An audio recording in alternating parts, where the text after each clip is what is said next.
ସାଙ୍ଗମାନେ, ଏହି ବ୍ରହ୍ମାଣ୍ଡରେ କେବଳ ତାହା ହିଁ ହୋଇଥାଏ ଯାହା ଈଶ୍ୱର ଚାହିଁଥାନ୍ତି। ଯାହା ଈଶ୍ୱରଙ୍କର ଇଚ୍ଛା ଥାଏ ତାହା ହିଁ ହୋଇଥାଏ। ମଣିଷ ଜୀବନରେ ଯାହା ବି ଭଲ ଆଉ ଖରାପ ହୋଇଥାଏ ତାହା ସବୁ ବିଧାତାଙ୍କ ଦ୍ୱାରା ପୂର୍ବରୁ ହିଁ ଲେଖା ହୋଇଥାଏ। ଆଜିର ଟପିକ୍ ହେଉଛି ଭାଗ୍ୟର ଲେଖା କେବେ ବି ଲିଭି ନଥାଏ। ଭାଗ୍ୟରେ ଯାହା ବି ଲେଖା ଥାଏ ତାହା ହିଁ ଘଟିଥାଏ। ତାକୁ କେହି ବି ଟାଳିପାରେ ନାହିଁ। ବିଧାତା ଯଦି ଆପଣଙ୍କ ଭାଗ୍ୟରେ ସୁଖ ଲେଖିଦେଇଛନ୍ତି ତେବେ ଆପଣଙ୍କୁ କେହି ବି ଦୁଃଖ ଦେଇପାରେ ନାହିଁ। ସେ ରାଜା ହେଉ ବା ଯେତେ ବି ବଡ଼ ଶକ୍ତିଶାଳୀ ବ୍ୟକ୍ତି ହେଉ, ଭାଗ୍ୟର ଲେଖାକୁ କେହି କେବେ ବି ବଦଳାଇ ପାରେ ନାହିଁ। ରାଜା ହରିଶ୍ଚନ୍ଦ୍ରଙ୍କୁ ମଧ୍ୟ ଭାଗ୍ୟଚକ୍ରରେ ପଡ଼ି ଭିକାରୀ ବନିଯାଇଥିଲେ ସେ। ସାଙ୍ଗମାନେ, ଏହି ଭିଡ଼ିଓଟି ସେ ଭାଗ୍ୟର ଲେଖା ଉପରେ ହିଁ ରହିଛି।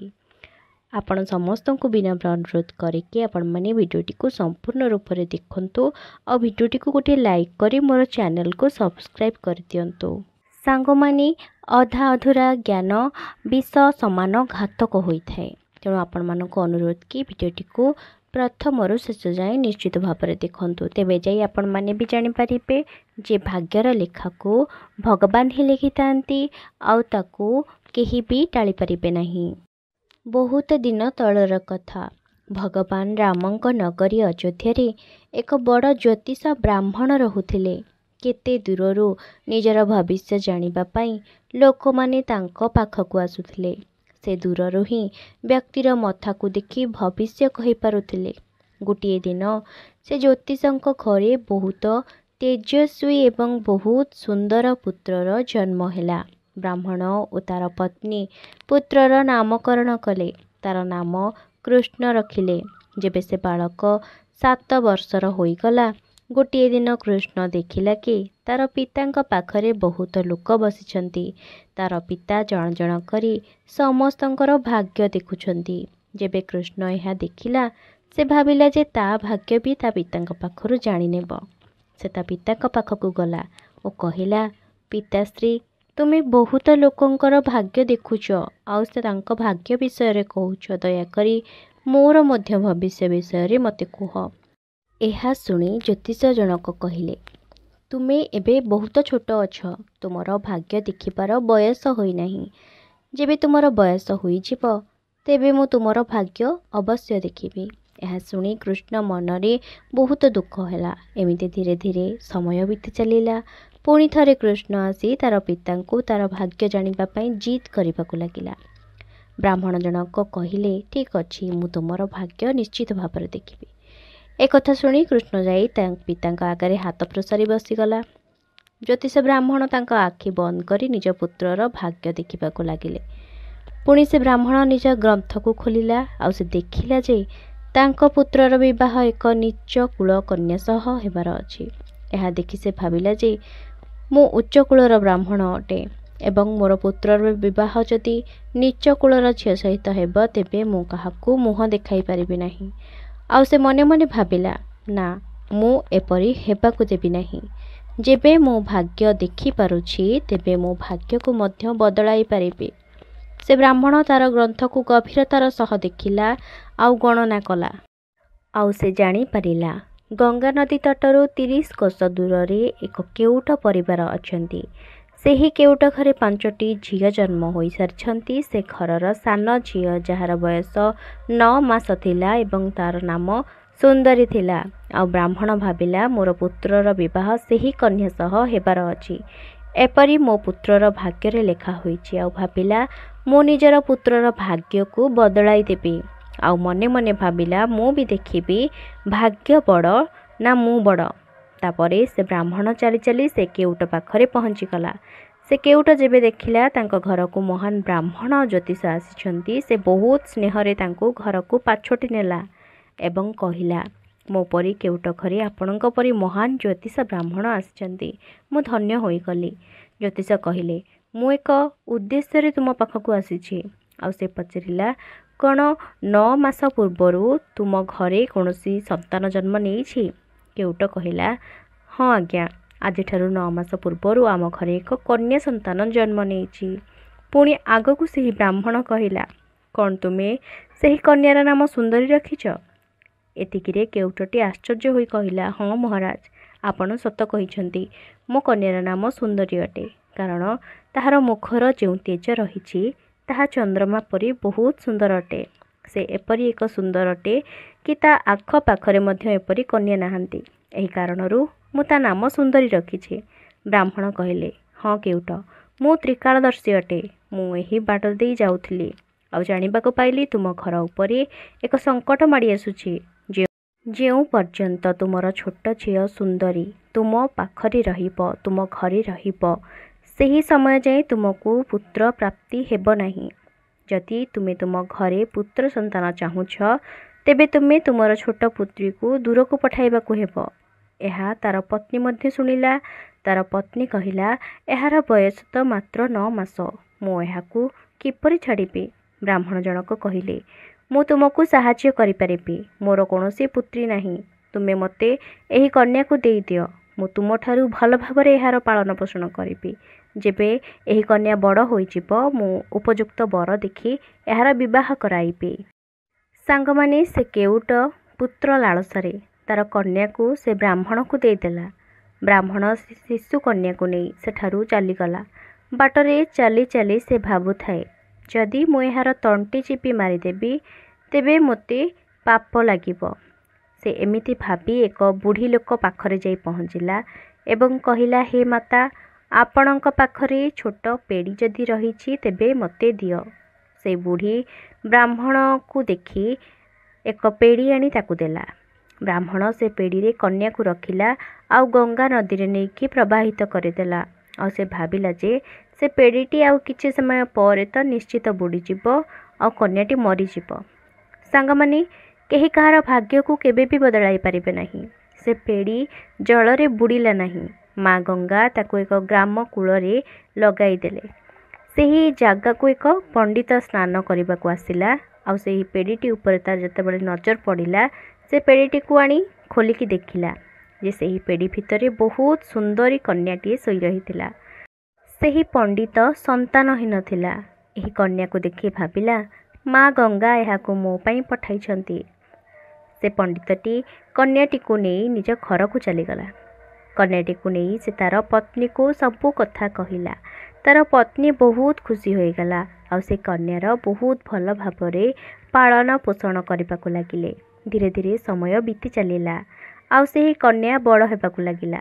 ଯେପରି ଭାବେ କନ୍ୟାଟି ବଡ଼ ହେଉଥାଏ, ତାର ସୁନ୍ଦରତା ସେହିପରି ଭାବରେ ବଢ଼ିବାକୁ ଲାଗିଥାଏ। ଯେବେ କନ୍ୟା ବିବାହ ଯୋଗ୍ୟ ହୋଇଗଲା, ପଣ୍ଡିତ ବର ଖୋଜିବାକୁ ଲାଗିଲା। ପଣ୍ଡିତ ଚାଲି ଚାଲି ଯାଇ ସେହି ଜ୍ୟୋତିଷ ବ୍ରାହ୍ମଣ ପାଖରେ ପହଞ୍ଚିଗଲେ।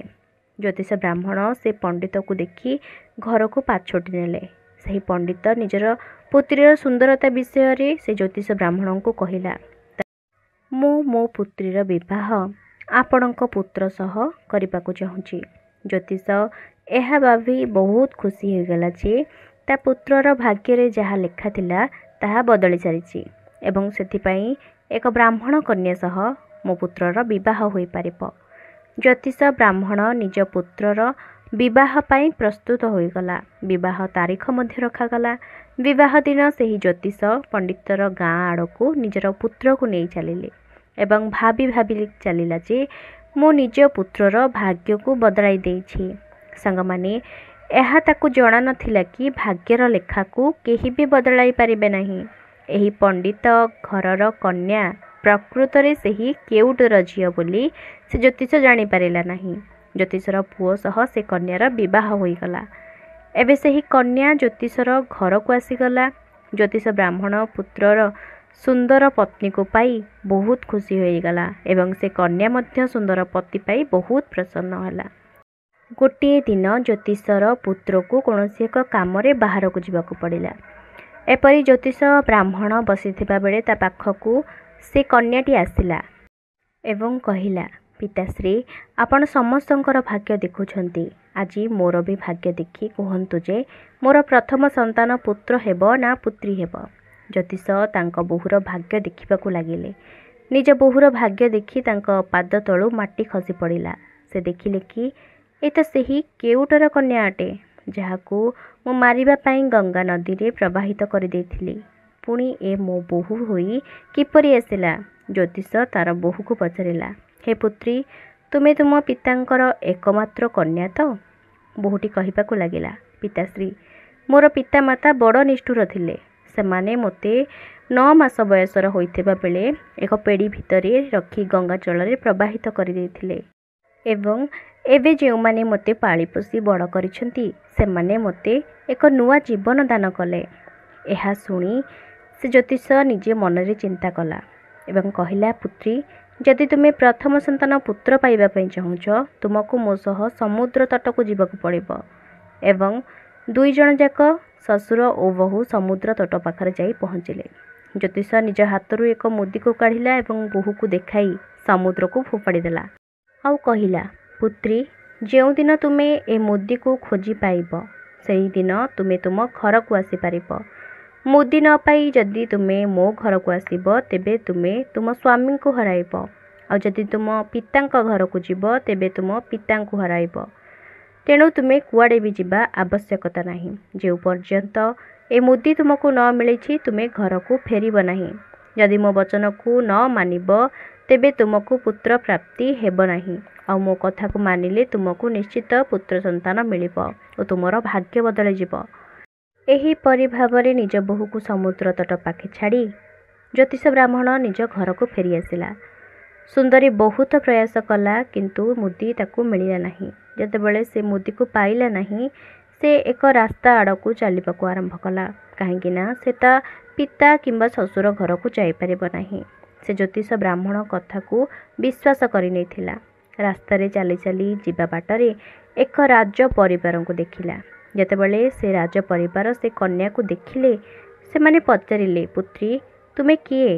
ଏ ସୁନସାନ ରାସ୍ତାରେ ଏକା ଏକା କୁଆଡ଼େ ଯାଉଛ? ଏହା ଶୁଣି ସୁନ୍ଦରୀ କହିଲା, ମୁଁ ବହୁତ ଅସୁବିଧାରେ ପଡ଼ିଛି। ସେ ରାଜ ପରିବାର ମୁଖ୍ୟ ତାଙ୍କୁ କହିବାକୁ ଲାଗିଲେ, ପୁତ୍ରୀ, ତୁମେ ଚାହିଁଲେ ଆମ ସହ ଚାଲିପାରିବ। ସୁନ୍ଦରୀ ତାଙ୍କ ସହ ଯିବାକୁ ଲାଗିଲା ଆଉ ସେମାନେ ତାକୁ ନେଇ ରାଜମହଲରେ ପହଞ୍ଚିଗଲେ ଆଉ ରାଜ ପରିବାରର ନିଜ ଘରେ ତାକୁ ଖାଦ୍ୟ ବନାଇବା ପାଇଁ ରଖିଦେଲେ। ଏହି ରାଜ ପରିବାର ମୁଖ୍ୟ ଯିଏ ସେ ସେହି ଜ୍ୟୋତିଷ ବ୍ରାହ୍ମଣର ପରମ ମିତ୍ର ଥିଲା ଏବଂ ସେପଟେ ଜ୍ୟୋତିଷ ବ୍ରାହ୍ମଣର ପୁତ୍ର ଘରକୁ ଯେତେବେଳେ ଆସିଲା ସେ ତା ସ୍ତ୍ରୀ ବିଷୟରେ ପଚାରିଲା। ଜ୍ୟୋତିଷ ବ୍ରାହ୍ମଣ ବଡ଼ ଚତୁରତାର ସହ କହିଲା, ପୁତ୍ର, ସେ ନଦୀକୁ ସ୍ନାନ କରିବା ପାଇଁ ଯାଇଥିଲା ଆଉ ସେଠାରେ ବୁଡ଼ି ତାର ମୃତ୍ୟୁ ହୋଇଗଲା। ଏପରି ରାଜ ପରିବାର ଯେଉଁ ଗ୍ରାମରେ ନିବାସ କରୁଥିଲା ସେହି ଗ୍ରାମରେ ଏକ ପଣ୍ଡିତ ତା ଝିଅର ପ୍ରସ୍ତାବ ନେଇ ଜ୍ୟୋତିଷ ବ୍ରାହ୍ମଣର ପୁତ୍ର ପାଇଁ ତାର ଘରକୁ ଆସିଲା। ସେହି ପଣ୍ଡିତ ଜ୍ୟୋତିଷର ପୁତ୍ର ସହ ତା ପୁତ୍ରୀର ବିବାହ ପ୍ରସ୍ତାବ ଦେଲା। ଜ୍ୟୋତିଷ କହିଲା, ପ୍ରଥମେ ବିବାହ ପୂର୍ବରୁ ମୁଁ ତୁମର ପୁତ୍ରୀକୁ ଦେଖିବା ପାଇଁ ଚାହୁଁଛି, କାରଣ ତା ମନରେ ଭୟ ଆସିଯାଇଥିଲା ଯେ ଯଦି ସେହି କେଉଟର ଝିଅ ପୁଣି ମୋ ବୋହୂ ହୋଇଯିବ। ତା ମନରେ ଏହି ଭୟ ରହିଥିଲା। ଏବେ ସେହି ଜ୍ୟୋତିଷ ବ୍ରାହ୍ମଣ ନିଜର ପୁତ୍ର ପାଇଁ କନ୍ୟା ଦେଖିବାକୁ ଗଲା। ସେପଟେ ଯେଉଁ ମୁଦିକୁ ସେ ଜ୍ୟୋତିଷ ପକାଇ ଦେଇଥିଲା ସମୁଦ୍ରରେ ତାକୁ ଏକ ମାଛ ଗିଳି ଦେଇଥିଲା। ଗୋଟିଏ ଦିନ କୌଣସି ଏକ କେଉଟ ସମୁଦ୍ରରେ ଜାଲ ପକାଇଲା ଆଉ ସେହି ଜାଲରେ ସେହି ମାଛଟି ଫସିଗଲା। କେଉଟ ମାଛ ବିକ୍ରି କରିବା ପାଇଁ ସେହିଠାରେ ପହଞ୍ଚିଲା ଯେଉଁଠାରେ ସେହି ରାଜ ପରିବାର ରହୁଥିଲେ। ରାଜ ପରିବାରର ମୁଖ୍ୟଙ୍କୁ ମାଛ ବଡ଼ ପସନ୍ଦ ଥିଲା। ସେ ମାଛ କିଣିନେଲା ଆଉ ସୁନ୍ଦରୀକୁ ନେଇ ଦେଲା ଆଉ କହିଲା, କ'ଣ ତୁମେ ମୋ ପାଇଁ ଏ ମାଛ ଗୁଡ଼ିକୁ ରାନ୍ଧିପାରିବ? ସୁନ୍ଦରୀ କହିଲା, ପିତାଶ୍ରୀ, ମୁଁ ତ ମାଛ ଖାଉନାହିଁ କିନ୍ତୁ ଆପଣଙ୍କ ପାଇଁ ନିଶ୍ଚୟ ବନାଇବି। ଏହିପରି ସେ ମାଛ ଗୁଡ଼ିକୁ କାଟିବାକୁ ଲାଗିଲା।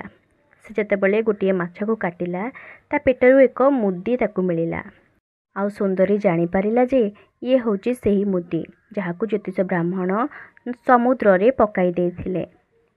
ସେପଟେ ଜ୍ୟୋତିଷ ବ୍ରାହ୍ମଣ ନିଜ ପୁତ୍ରକୁ ନେଇ ପଣ୍ଡିତର ଗ୍ରାମରେ ପହଞ୍ଚିଥିଲେ। ସେ ନିଜ ପୁତ୍ରକୁ କହିଲା, ପୁତ୍ର, ଏହି ଗ୍ରାମରେ ମୋର ଏକ ପରମ ମିତ୍ର ରହୁଛନ୍ତି, ଆମେ ପ୍ରଥମେ ସେଠାକୁ ଯିବା। ଏହି ଜ୍ୟୋତିଷ ବ୍ରାହ୍ମଣ ତା ପୁତ୍ରକୁ ନେଇ ସେହି ରାଜ ପରିବାର ଘରେ ପହଞ୍ଚିଗଲା। ଏହା ଦେଖି ରାଜଦୂତ ବହୁତ ପ୍ରସନ୍ନ ହୋଇଗଲେ। ସେ ତାଙ୍କୁ ତାଙ୍କ ଘରକୁ ଅତି ଶ୍ରଦ୍ଧାରେ ପାଛୋଟି ନେଲେ। ସୁନ୍ଦରୀ ସେମାନଙ୍କ ପାଇଁ ପାଣି ନେଇ ଆସିଲା ଏବଂ ଜ୍ୟୋତିଷର ପୁତ୍ର ଯେତେବେଳେ ସୁନ୍ଦରୀକି ଦେଖିଲା, ଜ୍ୟୋତିଷର ପୁତ୍ର ତା ପିତାଙ୍କୁ ପଚାରିଲା, ପିତାଶ୍ରୀ, ଆପଣ ତ ମୋତେ ମିଛ କହିଲେ, କିନ୍ତୁ କାହିଁକି? ଆଉ ଯଦି ମୋ ସ୍ତ୍ରୀ ବଞ୍ଚିଛି ତେବେ ମୁଁ ଦ୍ୱିତୀୟ ବିବାହ କାହିଁକି କରିବି? ଆପଣ ମୋ ପାଇଁ କାହିଁକି ଆଉ ଏକ କନ୍ୟା ଦେଖିବା ପାଇଁ ଆସିଛନ୍ତି? ଜ୍ୟୋତିଷ କହିଲା, ପୁତ୍ର, ମୁଁ ଅବାଟକୁ ଚାଲି ଯାଇଥିଲି। ମୁଁ ଏହା ଜାଣିପାରିନଥିଲି ଯେ ଭାଗ୍ୟର ଲେଖାକୁ ମୁଁ କେବେ ବି ବଦଳାଇ ପାରିବି ନାହିଁ। ମୁଁ ତୋ ଭାଗ୍ୟକୁ ବଦଳିବା ପାଇଁ ବହୁତ ବଡ଼ ପ୍ରୟାସ କରିଥିଲି। ମୋର ମୋ ଜ୍ୟୋତିଷ ଶାସ୍ତ୍ର ଜ୍ଞାନ ଉପରେ ବହୁତ ବଡ଼ ଗର୍ବ ଆସିଯାଇଥିଲା। କାହିଁକିନା ମୁଁ କେବେ ବି ଚାହୁଁନଥିଲି ମୋର ପୁତ୍ର କେବେ ବି ଏକ ନୀଚ କୁଳ କନ୍ୟାକୁ ବିବାହ କରୁ ବୋଲି। ତେଣୁ ମୁଁ ଏହିସବୁ ଷଡ଼ଯନ୍ତ୍ର କରିଥିଲି। କିନ୍ତୁ ମୁଁ କେବେ ବି ତୋର ଭାଗ୍ୟକୁ ବଦଳାଇ ପାରିଲି ନାହିଁ। ଈଶ୍ୱର ଯାହା ଚାହିଁଥାନ୍ତି ସେଇଟା ହିଁ ହୋଇଥାଏ। ସାଙ୍ଗମାନେ ଏହିପରି ଭାବରେ ସେ ଭୁଲ ନିଜେ ମାନି ସବୁ କାହାଣୀ ସେ ରାଜ ପରିବାର ଏବଂ ତା ପୁତ୍ରକୁ କହିଲା। ଏହିପରି ଭାବରେ ସାଙ୍ଗମାନେ ଭଗବାନ ଯାହା ଲେଖିଦେଇଛନ୍ତି, ବିଧାତା ଯାହା ଆଗରୁ ଲେଖିଦେଇଛନ୍ତି ତାହା ହିଁ ହୋଇଥାଏ। କେହି ବି ଚାହିଁଲେ ନିଜର ଭାଗ୍ୟକୁ ବଦଳାଇ ପାରନ୍ତି ନାହିଁ। ଏହିପରି ଭାବରେ ସେ ତାର ନିଜର ଦୋଷକୁ ମାନି ପ୍ରାୟଶ୍ଚିତ କରିବାକୁ ଲାଗିଲା। ଆଶା କରି ସାଙ୍ଗମାନେ ମୋର ଏ ଭିଡ଼ିଓଟି ଆପଣମାନଙ୍କୁ ନିଶ୍ଚିତ ରୂପରେ ଭଲ ଲାଗିଥିବ। ଯଦି ଭଲ ଲାଗିଥାଏ ଭିଡ଼ିଓକୁ ଗୋଟିଏ ଲାଇକ୍ କରି ଚ୍ୟାନେଲକୁ ସବସ୍କ୍ରାଇବ୍ କରିବା ପାଇଁ ଜମାରୁ ବି ଭୁଲନ୍ତୁ ନାହିଁ। ରହିଲି, ନମସ୍କାର।